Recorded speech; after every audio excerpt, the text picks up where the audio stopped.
Hi எல்லாருக்கும் வணக்கம். நம்ம அழகே அழகு சீரியலில் தங்கராஜ் தான் தன்னோட வேலையை பறிச்சாரு அப்படிங்கிற விஷயம் அழகுமதிக்கு தெரிஞ்சிருச்சு. நம்ம அழகுமதி ரொம்ப கோவமாக தங்கராஜோட வீட்டுக்கே வந்து, எதுக்குங்க என் வேலையை பறிச்சிங்க, என்னை அப்படியே வீட்டில் உட்கார வைக்க முடியும்னு மட்டும் நினச்சிடாதீங்க, நீங்களே இன்ஃப்ளூயன்ஸ் பண்ண முடியாத அளவுக்கு ஒரு நல்ல வேலையாக வாங்கி காட்டுறேன் அப்படின்னு சவால் விடுறாங்க. நம்ம அழகுமதிக்கு தங்கராஜனால தான் வேலை போச்சு அப்படிங்கிற விஷயம் எப்படி தெரிஞ்சிச்சு, தங்கராஜ் அடுத்தாப்புல யாரை பழி வாங்க போறாரு தெரிஞ்சுக்கிறக்கு இந்த வீடியோக்கு ஒரு லைக் போட்டுக்கோங்க. ஸோ பார்த்தீங்கன்னா இந்த தங்கராஜ் ரேவதியும் நம்மளை விட்டு போயிடுவாளோ, எப்போ பார்த்தாலும் இவளும் ஃபோன் பேசிக்கிட்டு இருக்காளே அப்படின்னு சந்தேகப்பட்டு ரேவதி கிட்ட போய், கிச்சனில் கூட உனக்கு ஃபோன் வேணுமா, யார்கிட்ட அப்படி கிச்சனில் கூட ஃபோன் பேசிட போற அப்படின்னு கேட்க, நம்ம ரேவதி, நான் யார் கூடங்க ஃபோன் பேசிட போகிறேன், அம்மா அப்பா அண்ணி அண்ணன் இவங்க கூட தான் பேசுவேன், எப்போயாவது சுருத்தி மதி இவங்க கூட பேசிட போகிறேன், சிரித்து சிரித்து பேசிக்கிட்டு இருந்தேன், அப்புறம் இவங்ககிட்டலாம் சிரிக்காமலாங்க பேச முடியும்.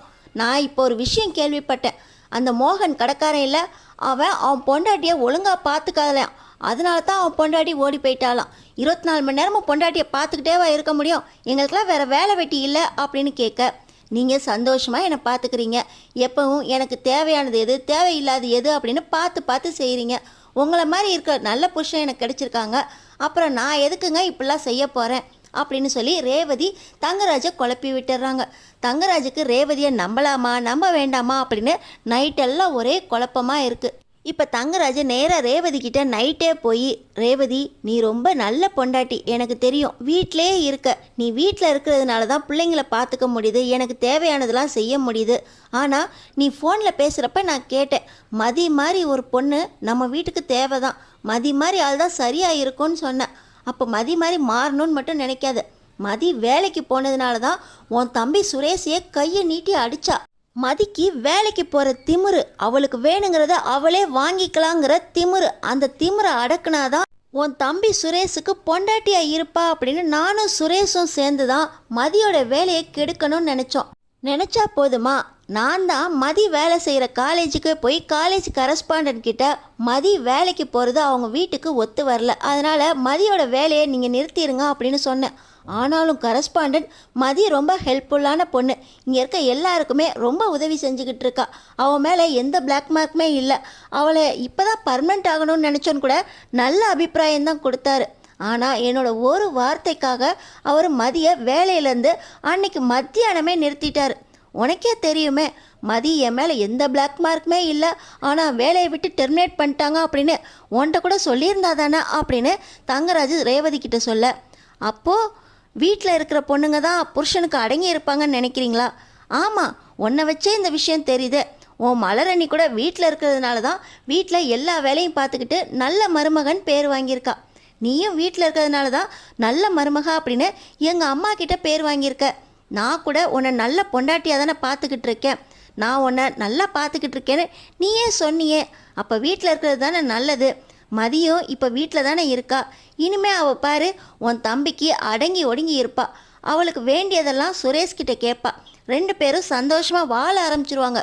பார் ரேவதி, நான் உனக்கு எப்படி ஒரு நல்ல புருஷனாக இருக்கேனோ அதே போல் மதியும் சுரேஷுக்கு நல்ல பொண்டாட்டியாக இருப்பா, சுரேஷ் மதிக்கு நல்ல புருஷனாக இருப்பான், அதுக்காக தான் நீயும் இனிமேல் வீட்டில் இருக்கிறதுனால யார் கூடயும் பேசாத ரேவதி, நான் உன்னை சந்தோஷமாக பார்த்துக்கிறேன் அப்படின்னு சொல்லி தங்கராஜ் நம்ம ரேவதி கிட்ட கட்டிலில் ரொம்ப பவ்யமாக பேசுகிறாரு. ரேவதியை தான் வழிக்கு கொண்டு வரதா நினச்சி எல்லா உண்மையுமே தங்கராஜ் கட்டிலில் ரேவதி கிட்ட ஒப்பிச்சிட்றாரு. ஆனால் நம்ம ரேவதிக்கு மனசே தாங்கலை. மதி பார்த்திங்கன்னா வேலை போனப்ப அப்படி கதறி அழுதுச்சு, ஆனால் எல்லாத்துக்கும் பின்னாடி என் புருஷன்தான் இருக்காரா அப்படின்னு ரேவதிக்கு கண்ணெல்லாம் கலங்கி போயிடுது. பார்த்திங்கன்னா அடுத்த நாள் காலையில் வேலை செஞ்சுக்கிட்டு இருக்கும்போது குரூப் சாட்டில் ரேவதி மலர்கிட்ட, அண்ணி மதிக்கு வேலை தானாக தானே போச்சுன்னு நினச்சிக்கிட்டு இருந்தோம், ஆனால் வேலை போகிறதுக்கு முக்கியமாக காரணமாக இருந்தது என் புருஷன்தான் அப்படின்னு ரேவதி சொல்கிறாங்க. என்ன ரேவதி சொல்கிற, யார், தங்கராஜ் அண்ணனா மதியோட வேலை போகிறதுக்கு காரணம் அப்படின்னு மலர் பேசிக்கிட்டு இருக்க. பார்த்திங்கன்னா இப்போ மதியும் பக்கத்தில் வந்துடுறாங்க. என்ன சொல்கிறீங்க அப்படின்னு மதி கேட்க, மதி உண்மைதான் மதி, தங்கராஜ் தான் உன்னோட காலேஜ் கரஸ்பாண்டன்ட் கிட்ட வேலை போகணும் அப்படின்னு பேசினாராம் அப்படின்னு மலர் சொல்லிடுறாங்க. இதெல்லாம் உங்களுக்கு எப்படி தெரியும் அப்படின்னு மதி கேட்க, அவரே சொன்னார், வீட்டில் இருக்கிற பொண்டாட்டி தான் ஒழுங்காக இருப்பா, வேலைக்கு போகிற பொண்ணுங்க அவங்களுக்கு வேணுங்கிறத அவங்களே வாங்கிக்கிறதுனால புருஷன் கையை எதிர்பார்க்க வேண்டியதில்லை அப்படிங்கிற திமிரு அவங்களுக்குள்ள இருக்குமா. அந்த திமிரை அடக்கிறதுக்கு தான் உன் வேலை போகணும் அப்படின்னு சொல்லி என்னோட வீட்டுக்கார் தான் உன் காலேஜ் கரஸ்பாண்டன்ட் கிட்ட வேலையை விட்டு டெர்மினேட் பண்ணிருங்க அப்படின்னு சொன்னாராம் அப்படின்னு ரேவதி நம்ம மதிக்கிட்டே சொல்ல நம்ம மதிக்கு பயங்கர கோபம் வந்துடுது. நான் இப்பயே போய் அவரை ஒரு கை பார்க்குறேன் அப்படின்னு சொல்லி நம்ம மதி பார்த்திங்கன்னா நேராக உள்ளே போய் ட்ரெஸ்ஸை மாற்றிட்டு கோவத்தோடு கிளம்புறாங்க. இந்த விஷயத்தில் கோவப்படாத மதி அப்படின்னு மலர் சொல்கிறாங்க. இதை நான் சும்மா விட மாட்டேங்க்கா அப்படின்னு நேராக நம்ம மதி தங்கராஜோட வீட்டுக்கே போகிறாங்க. தங்கராஜ் வீட்டில் இருக்கும்போது நம்ம மதி கோவத்தோடு உள்ளே வந்து என் வேலையை எதுக்கு பறிச்சிங்க அப்படின்னு கோவத்தோடு கேட்குறாங்க. ஆமாம், உன் வேலை போகிறதுக்கு நான் தான் காரணம், என்ன பண்ண முடியும் உன்னால் அப்படின்னு தங்கராஜ் கேட்குறாரு. பொண்ணுங்க வேலைக்கு போகிறதுல உங்களுக்கு என்னங்க அவ்வளோ கோவம்? பொண்ணுங்க வேலைக்கு போனால் அவங்க திமிரா இருப்பாங்கன்னு தான் அர்த்தமா? பொண்ணுங்க வேலைக்கு போகிறதுனால அவங்க வீட்டுக்கார்கிட்டயோ அவங்க அப்பா கிட்டேயோ கையை கட்டி நிற்க வேண்டிய அவசியம் இல்லை. அவங்களுக்குன்னு சுய கௌரவம் இருக்குது. அந்த சுய கௌரவம் அவங்க வேலைக்கு போய் சம்பாதிக்கிறதுனால வருது. எல்லாத்துக்குமே புருஷங்களை தான் பொண்டாட்டிங்க சார்ந்து இருக்கணுமா? அவங்கள்ட்ட கையை கட்டி எனக்கு இது வேணும் அது வேணும் கேட்டால் தான் பொண்ணுங்க பொண்டாட்டியாக இருக்கிறதா அர்த்தமா? அவங்களுக்கு வேணுங்கிறத அவங்களே வாங்கிக்கிட்டா திமிர் வந்துடும். யாருங்க உங்களுக்கு சொன்னது அப்படின்னு நம்ம மதி தங்கராஜோட சட்டையை பிடிச்சி கேட்குறாங்க. உனக்கு வேலைக்கு போகிற திமிரு, அந்த திமிரில் தானே நீ சுரேஷோட வேலை போக வச்ச. சுரேஷ் வேலைக்கு போகாமல் இருந்தப்போ எவ்வளவு கஷ்டப்பட்டான் தெரியுமா? அந்த வேலைக்கு போகாமல் இருந்தப்பட்ட கஷ்டத்தை நீயும் அனுபவிக்க வேண்டாமா? ஆனால் அது கூட காரணம் இல்லை. சுரேஷோட சொல் பேச்சை கேட்காம நீ என்ன ஆட்டம் ஆடின? அவன் அடித்தா திருப்பி அடிப்பியா நீ? என் மச்சான் சுரேஷ் குடித்த டீ கிளாஸை எடுத்து வைக்கிறதுக்கு வீட்டில் சண்டை போட்டிருக்க. என் மச்சான் தோட்டி போட்ட துண்டை கூட எடுத்து உன்னால் பேஸ்கெண்டில் போட முடியாதா? வயசில் பெரியவங்களுக்கு நெஞ்சு வரி வர அளவுக்கு நீ பேசியிருக்க. உங்கள் அப்பா அம்மாவை கூப்பிட்டு வச்சு பெரியவங்களுக்கு மரியாதை கொடுக்கணும் அப்படின்னு சொல்லி அனுப்புனதுக்கப்புறம் கூட என் அத்தை மாமாவை வயசுக்கு அத்தாப்புல அவங்கள எதிர்த்து பேசினதுக்கு உன்னால் ஒரு மன்னிப்பு கூட கேட்க முடியல. மன்னிப்பு கேட்க மாட்டேன் அப்படின்னு வீட்டு வாசலில் வெளியே நின்று எல்லாரும் முன்னாடியும் எங்கள் குடும்பத்தை அசிங்கப்படுத்தினதானே? என் அத்தை மாமாவுக்கு எவ்வளோ மரியாதை குறைவாக போயிடுச்சு தெரியுமா? என் அத்தை மாமா ரோட்டில் நடந்து போனாங்கன்னா எல்லாரும் அவ்வளோ மரியாதை கொடுப்பாங்க. ஆனால் அன்னைக்கு நைட்டு நீ வெளியே நின்னதுலேருந்து என் அத்தை மாமாவோட மானம் மரியாதை எல்லாமே போயிடுச்சு.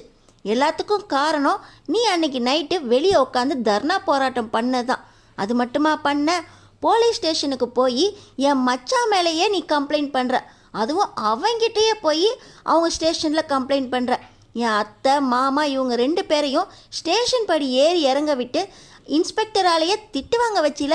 எல்லாத்துக்கும் காரணம் உன் அத்தை மாமா மேலே இருக்க தவறு தான் அப்படின்னு சொல்லி அவங்களையே மன்னிப்பு கேட்க வச்சு வீட்டுக்கும் கூட்டிகிட்டு வர வச்ச. அவங்களாம் மான மரியாதைக்கு மரியாதை கொடுக்குறவங்க. அதனால தான் தன்னோட மாப்பிள்ளை வீட்டில் மருமக இருக்கக்கூடாது அப்படின்னு உன்னை வீட்டுக்கு வர வச்சாங்க. ஆனால் அங்கே போய் நீ திமிராக தானே சுற்றிக்கிட்டு இருந்த. எல்லாத்துக்கும் காரணம் நீ பார்க்குற வேலை. 20,000 ரூபாய் சம்பளத்துக்கு பார்க்குற வேலை உன்னோட தேவையை மட்டும் நிறைவேற்றுதா அப்படின்னு நீ என்ன திமிரோட அலைஞ்ச. அந்த திமிரை அடக்கணும்னு நினச்சேன். அதுக்கு தான் என் மச்சானோட அனுமதியோட நான் உன் வேலை போகிறதுக்கு கரஸ்பாண்டன்ட் கிட்ட பேசினேன். ஏன் எவ்வளோ பெரிய ஆள் தெரியுமா? நான் சொன்ன ஒரு வார்த்தைக்காக, தங்கராஜ் சொன்ன ஒரு வார்த்தைக்காக அந்த கரஸ்பாண்டன்ட் உன் மேலே எந்த பிளாக் மார்க்கும் இல்லாமல் உன்னை டெர்மினேட் பண்ணார்ல. வேலை போச்சுல. இப்போ வீட்டு வேலையை செஞ்சுக்கிட்டு இருக்கீல. என் அத்தை மாமா சொல்கிற வேலையை செய்கிற, சமையல் செய்கிற, வீட்டை பெருக்கிற, துணி துவைக்கிற.